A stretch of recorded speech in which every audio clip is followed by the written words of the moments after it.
Jonathan Seagull spent the rest of his days alone, but he flew way out beyond the far cliffs.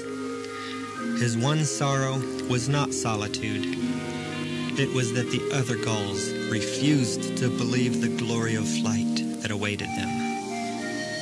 They refused to open their eyes and see. He learned more each day. He learned that a streamlined high-speed dive could bring him to find the rare and tasty fish that schooled 10 feet below the surface of the ocean. He no longer needed fishing boats, the stale bread for survival. He learned to sleep in the air, setting a course in the night across the offshore wind, covering 100 miles from sunrise to sunset.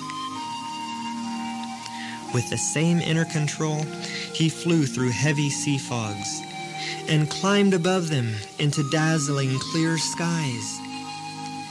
In the very times when every other gull stood on the ground, knowing nothing but mist and rain, he learned to ride the high winds far inland, to dine there on delicate insects.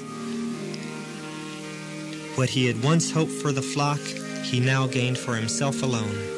He learned to fly, and was not sorry for the price that he had paid. Jonathan Seagull discovered that boredom and fear and anger are the reasons that a gull's life is so short. And with these gone from his thought, he lived a long, fine life indeed.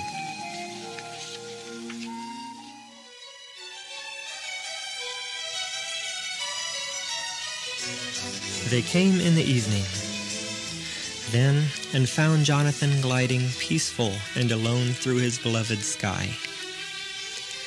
The 2 gulls that appeared at his wings were pure as starlight, and the glow from them was gentle and friendly in the high night air. But most lovely of all was the skill with which they flew, their wingtips moving a precise and constant inch from his own. Without a word, Jonathan put them to the test, a test that no gull had ever passed. He twisted his wings, slowed to a single mile per hour above stall. The 2 radiant birds slowed with him, smoothly locked in position. They knew about slow flying. He folded his wings, rolled and dropped in a dive to 190 miles per hour. They dropped with him, streaking down in flawless formation. At last he turned that speed straight up into a long vertical slow roll. They rolled right with him, smiling. He recovered to level flight and was quiet for a time before he spoke.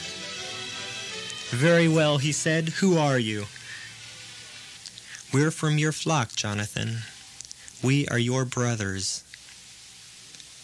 The words were strong and calm. "We've come to take you higher, to take you home." "Home I have none, flock I have none. I am outcast, and we fly now at the peak of the great mountain wind. Beyond a few 100 feet, I can lift this old body no higher. But you can, Jonathan, for you have learned. One school is finished, and the time has come for another to begin." As it had shined across him all his life, so understanding lightened this moment for Jonathan Seagull. They were right. He could fly higher, and it was time to go home. He gave one last long look across the sky, across that magnificent silver land where he had learned so much. "I'm ready," he said at last. And Jonathan Livingston Seagull rose with the 2 star-bright seagulls to disappear into a perfect night sky.